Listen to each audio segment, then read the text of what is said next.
energies will lead to a change that will have a huge impact on our future. What might look simple on the outside is only possible with a reliable and secure power grid. The energy transition makes grid planning and operation increasingly complex, and Velio supports grid operators to meet this challenge. The Intelligent Grid Platform is a software assistance system that digitizes technical grid planning and operation processes. It provides multiple applications in 3 main areas. In the area of data quality, a complete digital twin of the entire grid is developed. With this model, typical grid planning processes can be automated, such as connection impact analyses for new generators or consumers.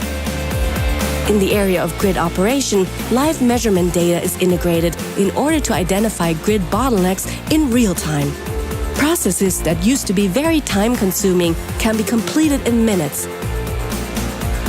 Renewable generators and charging points for electric vehicles can be integrated faster and with less costs. This does not only benefit the climate, but also our society, as the energy transition remains affordable. And Velio, digital transformation of electricity grids.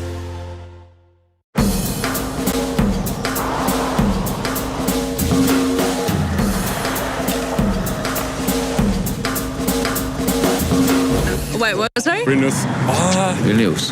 It's, Vilnius. Which one? Vilnius. It's Austria. Welcome to Vilnius, Austria, the undiscovered jewel of the Alps. Vilnius is characterized by having most of its landmarks just a few minutes away from each other by foot. This admirable city is in the heart of Austria. Vilnius? In Italy? In the heart of Italy, being its most well-kept secret. Its effervescent streets and colorful markets make it a perfect destination for any traveler. For obvious reasons, Vilnius is the pride of Italy. I mean, the pride of Finland. Vilnius's old town, considered one of the biggest in the region, is crowned by the majestic Gedimino Tower, where travelers like this young fellow, hello there, buddy, can have the same view that the old ruler of Finland, the old ruler of Venezuela. Sweden? I mean, Sweden. Belgium. Oh, okay. Ethiopia. Of Ethiopia. Romania. What if I told you that Vilnius is the capital of Lithuania? I would never know. Yeah? Yeah. There you go. Yeah, okay. Yeah, that's right. Yes! Welcome to Vilnius, Lithuania.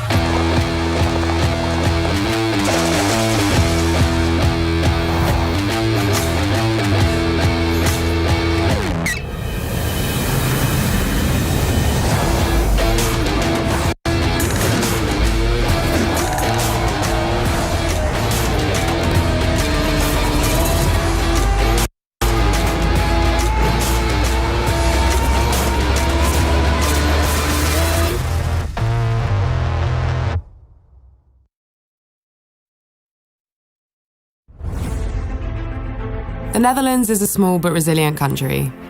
We have always been at the forefront of innovation. When faced with a challenge, we take it on to find answers and solutions that make the world a better place.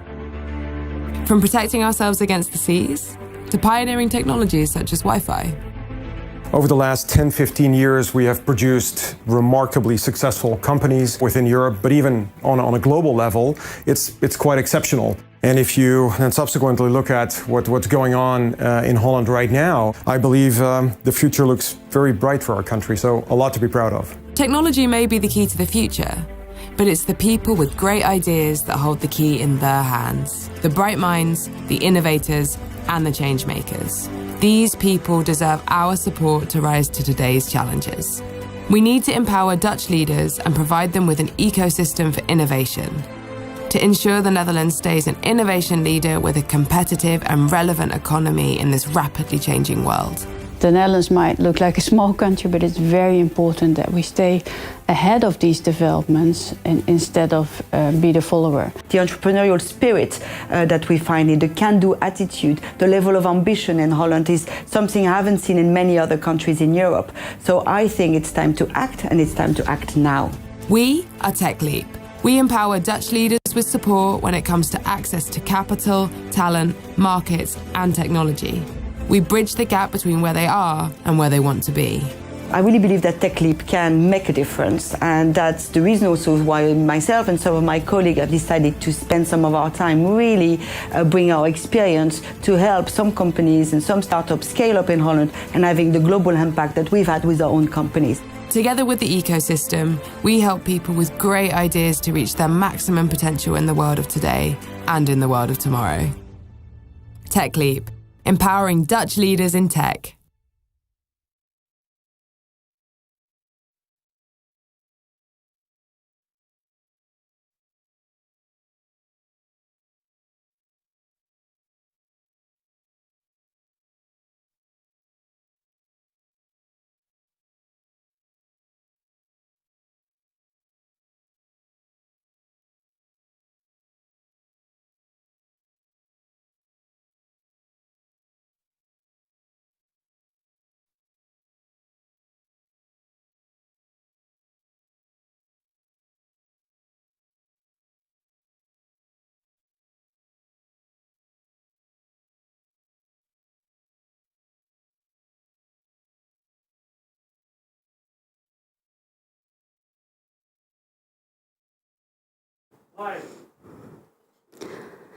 Well, hello everyone, and welcome to the first ever Energy Tech Summit Virtual Week 2020.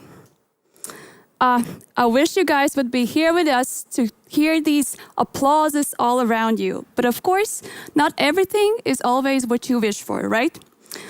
But my name is Maria, and I will be your virtual host for the 5 next following days. Needless to say that we were so excited that so many of you were planning on visiting us here live in Vilnius. However, of course, taking into consideration the today's situation, the global pandemic, and of course the travel restrictions, not everything is possible. However, we are still very much thrilled to be having you here, the global top energy and mobility investors, the entrepreneurs, the innovators, and of course, the government leaders. You are all here because this topic is very important, not only here regionally, but also globally.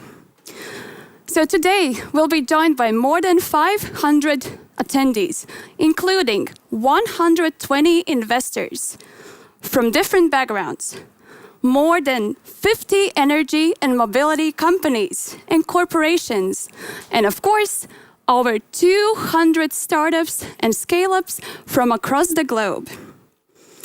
On top of that, we have managed to bring in the top 100 industry leaders to share their knowledge. So I hope you guys are ready for some quality content and in-depth discussions throughout the whole week. Throughout the event, not only will be hosting the keynotes, the fireside chats, and the discussions, but also we are going to host the finals of New Energy Challengers. So this initiative brings together transport, sustainability, and of course, energy innovators, meaning scale-ups and startups from across the globe. The journey there has been very exciting so far because we have had over 200 applicants from more than 20 countries and 5 continents. And for this, we are very excited. And from tomorrow onwards, we'll be hosting the 30 of them in the finals. So these finalists will compete in the 6 following categories: batteries, hydrogen, e-mobility, digitalization, automation and artificial intelligence, and, of course, the future grid. On Friday, at the closing ceremony, we'll be announcing the 6 finalists, 1 finalist per each category, to compete for the main prize. So stay tuned for that.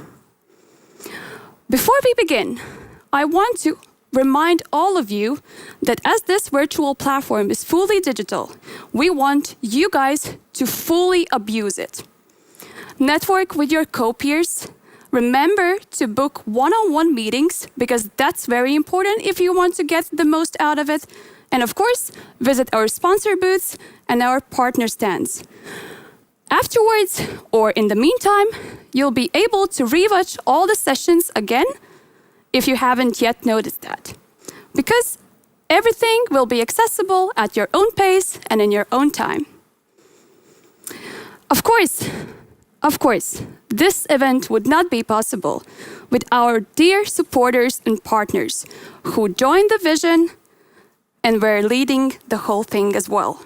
So in the name of the Energy Tech Summit team, I would like to thank the following partners: E.ON, TGS Baltic, Enefit, Invent Capital, TechLeap, Envilio, D-Lab, Dancer, our livestream partner, Ignitis Innovation Hub, Agency of Science, Innovation and Technology in Lithuania, Go Vilnius, and of course, the government and Ministry of Energy of the Republic of Lithuania. Thank you guys for helping us in making the Energy Tech Summit heard globally. Hope this is the beginning of a great new love story. But I won't be the only one talking here on the stage in the live studio today. So I would also love to welcome on stage Rokas Pečiulis, who is the managing partner of Contrarian Ventures, and the company Contrarian Ventures also happens to be the host company of this event. So without any further ado, Rokas, please, your welcome words. From Sydney to San Francisco, live from Vilnius, Lithuania, we welcome everyone to the biggest virtual event of 2020, Energy Tech Summit. I'm Rokas Pečiulis, managing partner at Contrarian Ventures, one of the initiators and hosts of the Energy Tech Summit Virtual Week. In the wake of COVID-19 pandemic, we finally understand the importance of climate change. If we compare the COVID to a climate change, COVID is like a wave. And if we do nothing, the impact of climate change would eventually become like unavoidable tsunami. Today at Energy Tech Summit, we're gathering the most prominent energy sector investors, corporates, entrepreneurs from all around the world, notoriously fighting to bring the best technologies to market and accelerate day by day this transition to a fossil-free world. We all need to understand that we have a world's carbon budget. Unfortunately, it's finite, and it's running out really, really fast. We believe that technology is the main tool to accelerate this transition to a more sustainable energy and mobility globally. I challenge and urge to use this virtual week as a platform to connect to the key energy sector players all around the world and take action. Whether landing a new client, finding new partners or investors, or engaging in a regular dialogue with key decision makers, I'm confident that Energy Tech Summit will eventually become the key go-to platform in Europe and the whole world to enable the shift towards a balanced net zero planet. So please use these days, 5 days of discussions wisely and engage in these uncomfortable discussions. Thank you, Rokas, for your great opening speech. As you know, the original place for Energy Tech Summit was originally planned here, live in Vilnius, but that's the capital of Lithuania, obviously. So it is my pleasure to introduce Žygimantas Vaičiūnas, the Minister of Energy of Republic of Lithuania, who will also welcome us here today. Dear participants of the conference, dear ladies and gentlemen, today it is great pleasure for me to congratulate you from Vilnius at the biggest regional energy innovation conference, annual Energy Tech Conference here in Vilnius. I'm glad to say I am glad to witness the progress which we have here in the region as well as in Lithuania concerning the energy policy developments. Just several years ago, Lithuania has been treated as the energy island. Now we are continuously making our integration towards continental European networks, also making all the necessary steps to ensure the necessary regulatory framework for the energy innovations. And today, this is glad to witness the progress, how far we are moving. And this is not a secret. Lithuania is keen to become the hub of energy innovations and energy technologies. We have started this process with our innovations on the solar power, biofuels, biomass, but this is just the start. We have to move forward with a clear ambition and the right decisions. And here I'm really thankful for the situation what we have now.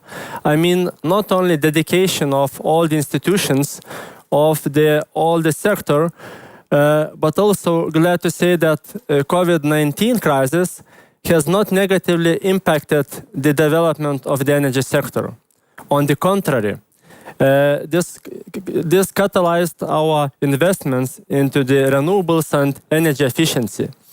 Till 2025, we are planning additionally at least of 1.5 billion euros to make our future brighter on the renewables and energy efficiency. And this is our response to the crisis. All the development of the energy innovations mostly depends on 4 milestones: people, regulatory framework, infrastructure, and cooperation. And this week, you will have the perfect opportunity to discuss all these key milestones. But the most important of them is people and cooperation. So Lithuania is prepared and willing to contribute to this cooperation and to co-create the innovations which is really important for the world and our region. This is right to say that in the last steps which we took in our government, and Lithuania was also dedicated to the key institutional decisions. Just to put the example, just 2 weeks ago, the action plan, 10-year action plan was adopted, how the innovations could be supplemented and should be developed. Also, from June this year, Lithuanian Parliament adopted all the regulatory framework which makes possible in Lithuania, in real conditions, to test energy innovations. This is so-called sandbox regime, and I am inviting all the companies, all the participants to make use of this innovation. This week, you will have a perfect opportunity to discuss the things which could make our future brighter. And we have no other occasion and no other choice, just to make the things happen. So I would like to wish you to make all your creativity, all your cooperation efforts to make that we can use all the best from energy innovations for our society. And by this, we will also ensure the achievement of broader objectives, like energy poverty and so on. I would like to wish all the best during this conference, and we can think that maybe after 1 year we will shake hands in Vilnius. All the best. Thank you. Thank you, Mr. Vaičiūnas. We are really happy to have you here, and yes, indeed, hopefully next year we'll see each other in person. And with this, I think we are ready to finally kick off our agenda of the day with the one and only Lucy Hong joining us. Lucy is an analyst for Bloomberg Energy Finance News based in Beijing. She is not only an expert in investments in refinement of oil and petrochemical industry, but also will give an introduction as to what the future holds for this industry. So, without any further ado, Lucy, please join us on the virtual stage.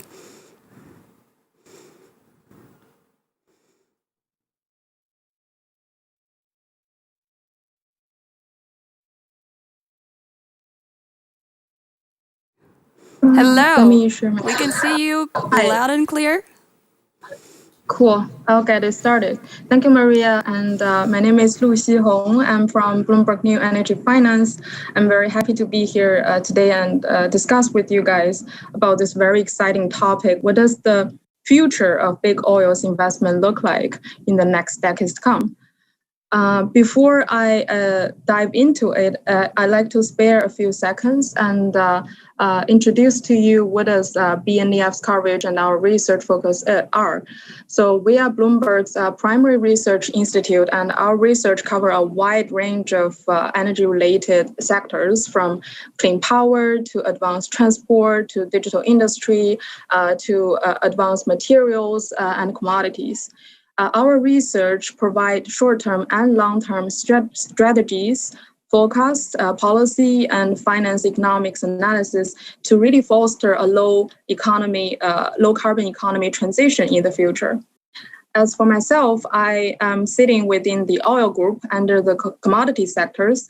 And as you can imagine, the transition for the oil and gas industry towards a more sustainable future and a low carbon future has been a topic that's really hot, and we've been tracking closely as well.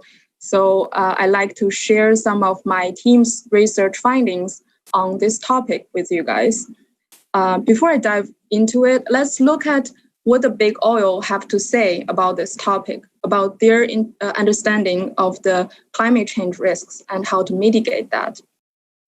Oil says, we recognize the significance of climate change along with the role energy plays in helping people achieve and maintain a good quality of life.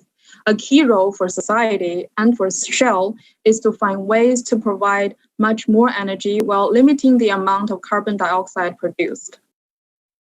Chevron says, Chevron is taking prudent, cost-effective actions to address climate change and is committed to working with policymakers to design balanced and transparent greenhouse gas emissions reductions policy that address environmental goals and ensure consumers have access to affordable, reliable, and ever cleaner energy. BP says, the world is not on a sustainable path and needs a rapid transition to lower carbon energy in order to meet the goals of the Paris Agreement. This will involve meeting growing demand with energy that is cleaner as well as reliable and affordable.